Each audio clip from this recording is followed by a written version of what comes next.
Crawford? I don't think he's as good as people say he is. I mean, you could debate me on that. I think I'm a better fighter. I don't give a fight him. I'll beat the shit out of him. I feel like in my heart, and that's.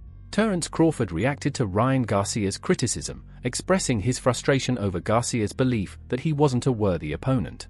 Listening, I would love to fight you. I feel like I would literally beat the shit out of you. You're a good fighter, but I don't think you've ever fought somebody with talent and explosiveness and power. No, he ain't like that, bro.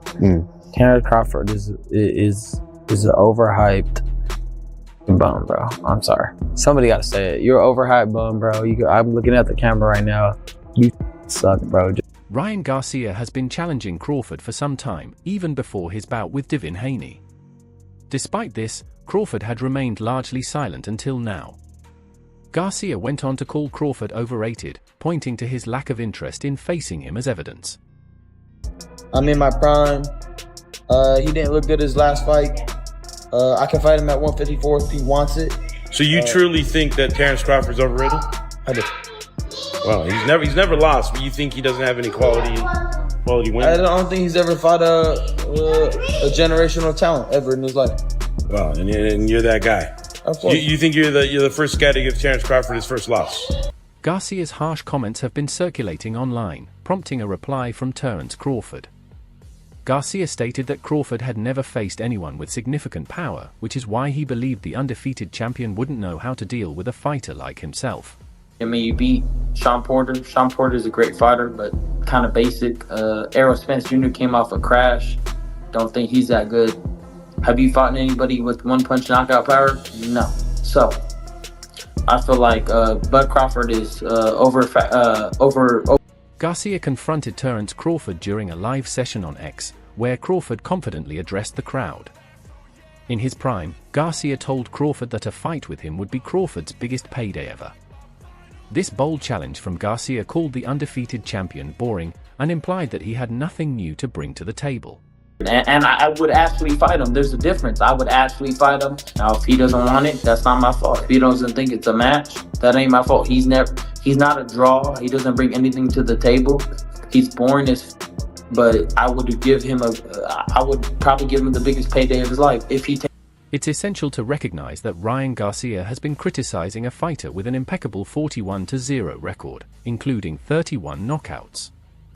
Terence Crawford is a 3-division world champion, lightweight, WBO title, light welterweight, where he became the undisputed champion, holding all 4 major belts, WBC, WBA, WBO, and IBF, and welterweight. As of 2023, he unified the WBC, WBA, IBF, and WBO titles in the welterweight division, solidifying his place as one of the greatest pound-for-pound fighters in boxing history. Brian Bulldog McIntyre, Crawford's longtime trainer, shared his thoughts on a potential fight between Crawford and Ryan Garcia. He dismissed the matchup, saying Terence could handle Garcia even in his sleep, and suggested the fight wouldn't be competitive. McIntyre also mentioned that while the fight could bring financial rewards, it wouldn't be worth it, implying that it wouldn't pose a real challenge for Crawford. He added, "All money isn't good money." Despite Garcia's criticism, Crawford has maintained his reputation for grace and strength. In a recent tweet, Crawford responded to Garcia's thoughts on the state of boxing, agreeing with him that the current system needs change. Crawford tweeted, "I couldn't agree more, Ryan Garcia. The system we had isn't going to fix this. We have to think differently. Look at every other sport that is building empires. They're doing it right. US fighters need to come together.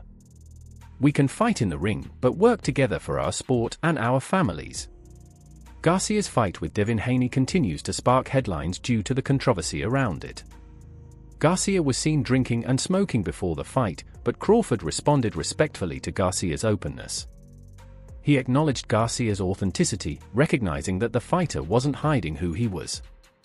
Crawford praised Garcia for his courage to be transparent, especially knowing how many people look up to him. He's living in his own truth.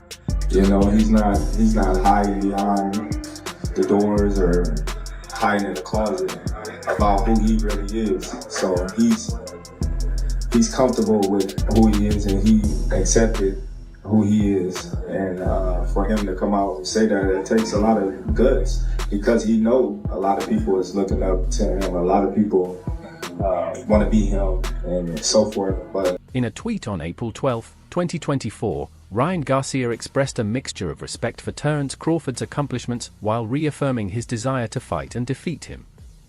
This bold talk is not new, as Garcia has been calling out Crawford even before his fight with Devin Haney.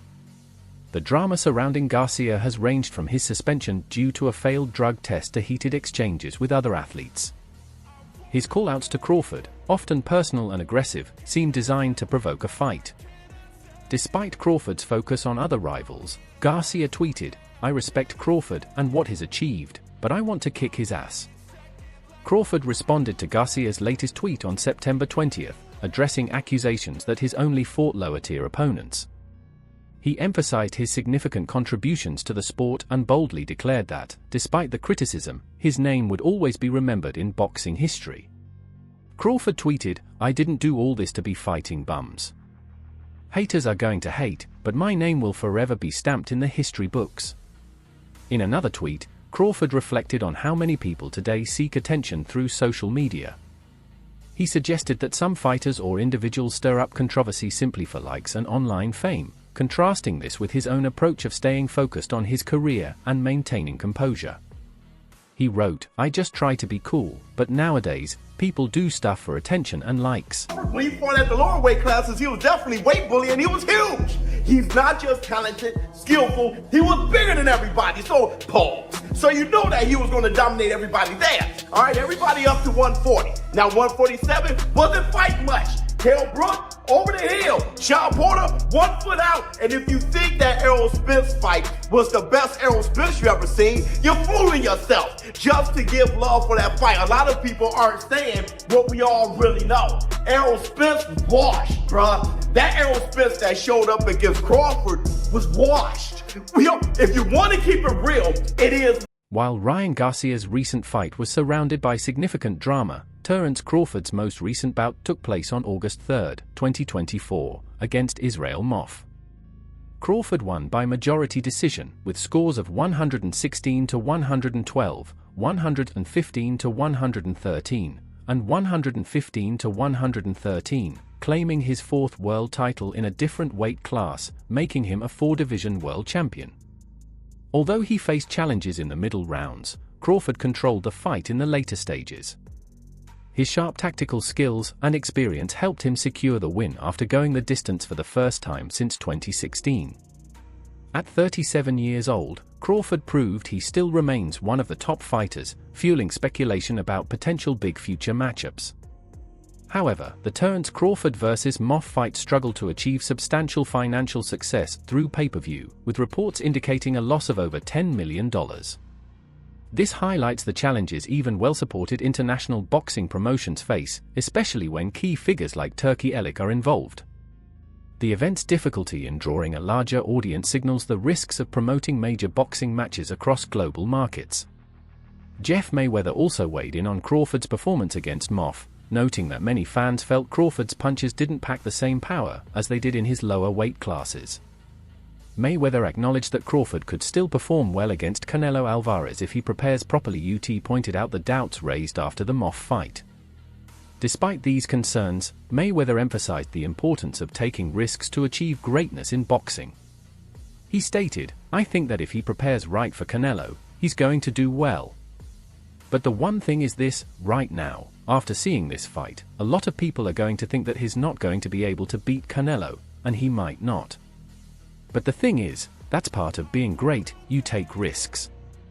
Chuz the Adult also shared his critical perspective on Crawford's past performances and the level of competition he faced. According to Chuz, Crawford wasn't just skilled and talented, also physically bigger than most of his opponents in the lower weight classes, giving him an edge. He further explained that when Crawford moved up to welterweight, the competition wasn't as strong. Chuz pointed out that fighters like Kell Brook were past their prime, and Sean Porter was nearing retirement. Terence Bud Crawford is one of the greatest fighters of all time. But Ryan's right. Now let me tell you why he's right. Because that's what fighters do today. That's the culture today. You want to know how I know? Ryan Garcia. what's your best win? Devin Haney, you pop fostering. You get what I'm saying? The one, you got an asterisk by your one great win. And that's Devin Haney, you pop fostering. You get. Chuz the adult continued his critique of Crawford's performances in the lower weight classes, suggesting that Crawford was weight bullying due to his size advantage. He explained that while Crawford is undoubtedly talented, his size advantage in those divisions contributed significantly to his dominance. Chuz argued that Crawford was simply too strong for his opponents up to 140 pounds. Moving to 147 pounds, Chuz claimed that Crawford's opposition wasn't at their peak, mentioning fighters like Kell Brook, who was past his prime, and Sean Porter, who was nearing the end of his career. Chuz also criticized Crawford's win over Errol Spence, claiming the version of Spence who fought Crawford was washed. He remarked, "If you think that Errol Spence fight was the best version of Spence you ever saw, you're fooling yourself. That fight, the Spence that showed up, was washed. Let's keep it real." It's a lot of things that I could say right now that I'm not going to say, but there's a change that needs to be made in the sport of boxing, and I think that change. Chuz the adult, while recognizing Terence Crawford as one of the greatest fighters of all time, conceded that Ryan Garcia made valid points in some of his criticisms. He noted that these criticisms reflect a broader issue in boxing today, where many fighters fail to consistently build a strong record of high-quality wins. Chuz also pointed out that even Ryan Garcia's best win, against Devin Haney, was surrounded by controversy due to the circumstances of the fight. Yesterday, they text me. They text me and say, we can talk about the fight in February with Crawford. Yeah. They text me yesterday, and I say, look, I'm not gonna talk about any other fight. I'm focused 100% on this fight. Look, I don't like the way he talk, and I'm not in this position because of any. I'm in this position. If he wants to work with me, it's in my way, not in their way. What was I don't need it. What didn't you like about how he approached? Like, what was? It's not the way to approach. It's not the way to approach to me. Look, I respect everybody and I respect Turkey, but look, if he wants to work with me, it need to be in my. Chuz the adult continued by explaining how Ryan Garcia's perspective on Terence Crawford's career highlights a larger issue within the sport of boxing. He acknowledged that Crawford's career could logically be criticized based on the level of opposition he has faced, which gives critics like Garcia room to challenge his legacy. Chuz observed that in the current boxing climate, it's common for a fighter's best wins to come with some doubts, which is something the boxing world is working to change. Chuz went on to explain that while Garcia's approach allows for a logical case against Crawford's greatness, this is not the case for boxing legends like Sugar Ray Robinson, Muhammad Ali, or Floyd Mayweather. He said, "You can't make the same criticisms against those guys. They fought the best in their eras, leaving no doubt about their greatness." He continued, "Even Floyd Mayweather, who gets a lot of scrutiny for his later career, fought almost everyone in his prime and left no room for doubt." Chuz concluded, "You can't do that with Sugar Ray Robinson, Leonard, Hagler, or Ali, and you can't even do that with Floyd Mayweather. At the end of the day, he fought them all." Despite his one-year suspension due to a failed drug test, Ryan Garcia remains a significant figure in boxing. He has already set his sights on a 2025 return, ruling out a rematch with Devin Haney due to a legal dispute and instead focusing on Terence Crawford. Garcia has described Crawford as boring and overrated, claiming that he would beat the stuffing out of him. However, Garcia's suspension means he won't be able to fight until April 2025, leaving fans wondering whether a fight with Crawford will come to fruition. Crawford recently addressed Garcia's opinions and the state of boxing, hinting that there's much more he could say about Garcia, but chose to remain silent. He acknowledged that changes need to be made within the sport and suggested that a shift in how boxing operates may be on the him off is so awkward, right? His herky-jerky, like bobblehead style, feinting and all that, like, that's a tough match for anybody. I mean, even I think Boots will have a hard time with matching him off. I mean, he'll beat him, but I think a lot of these guys, Virgil Ortiz, I think they'll all have a hard time with matching him off. And people are not giving that guy enough credit. Canelo's more of a stand in front of you. Yeah, he has good head movement, but he's not like herky-jerky. He's gonna be there for you.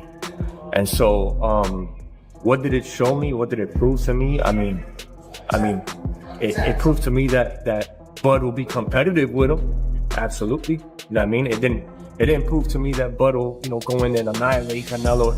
But I think it'll be a great fight. You know what I mean?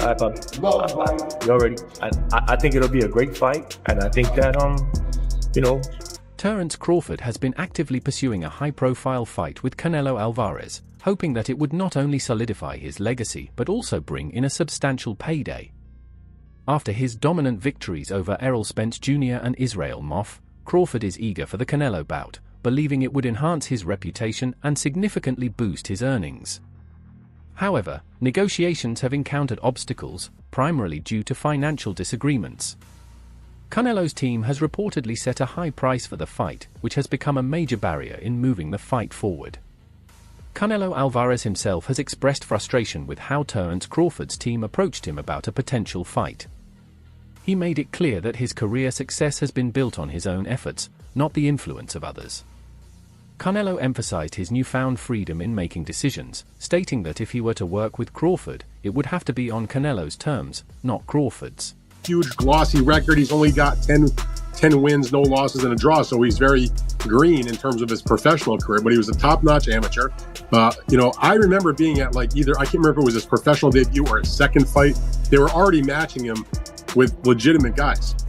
They knew that this kid could move fairly quickly, like we've seen some of the other top amateurs that have come into boxing. They don't have to screw around with a whole bunch of 4-rounders and 6-rounders and that sort of thing. Fighters all develop at their own pace. They were okay to match him more aggressively at the beginning of his career. Rafael also noticed that in their face-off there appeared to be no major size difference between Crawford and Madermov, which might surprise some given the weight class transition. They're about the same size. There didn't look to be any kind of massive size difference. Despite Crawford's interest in chasing this mega fight, Canelo's financial demands may prove to be too high for the bout to take place at this time. Eric Roman pointed out that while Israel Moff's unconventional style presented significant challenges for Crawford, he might find more opportunities in a fight against Canelo, given Canelo's more traditional approach.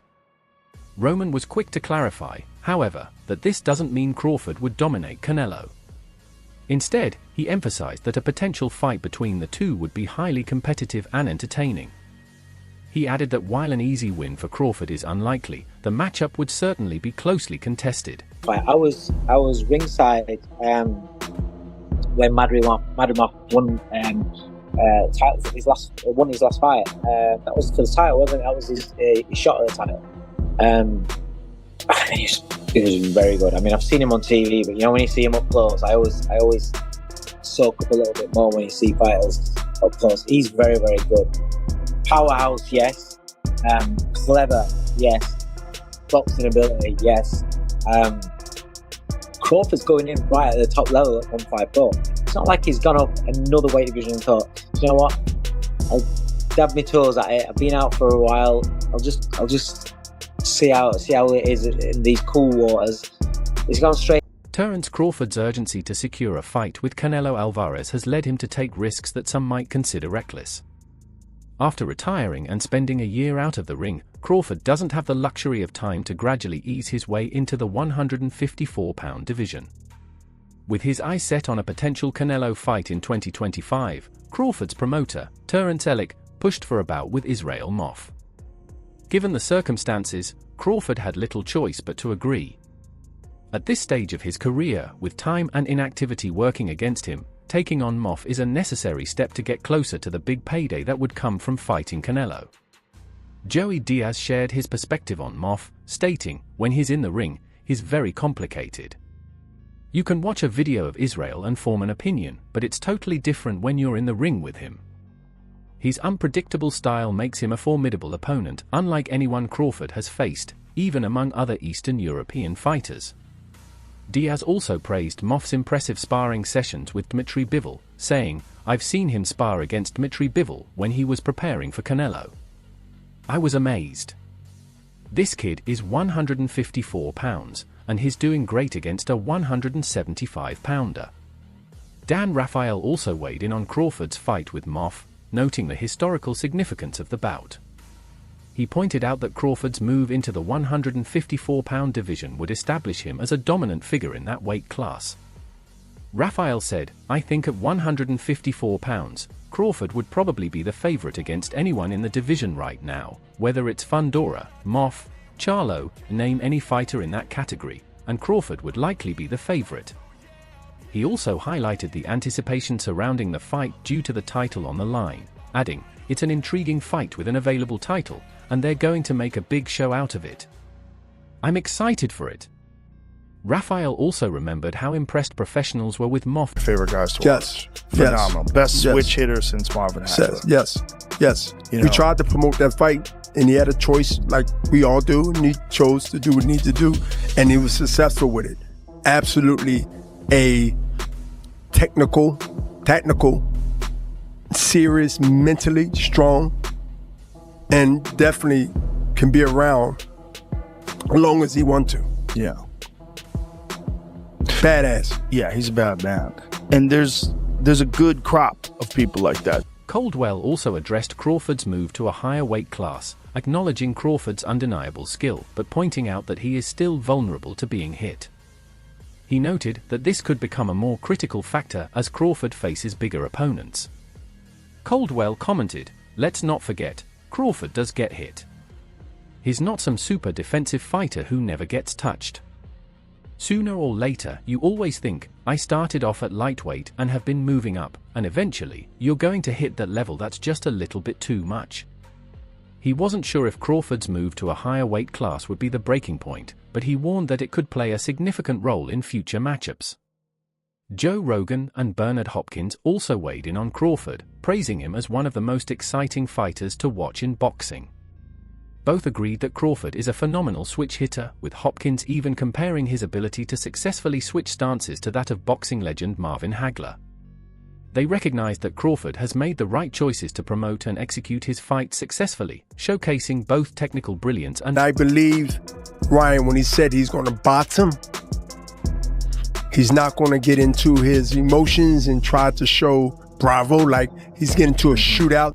Dan Raphael praised Terence Crawford as an exceptional talent in boxing, acknowledging that his skills have earned him a spot in the Hall of Fame conversation. He described Crawford as a generational kind of talent, saying, "But with Crawford, you know, going into the fight, you have to look at him as a Hall of Fame fighter with that kind of generational ability." Dave Caldwell, a respected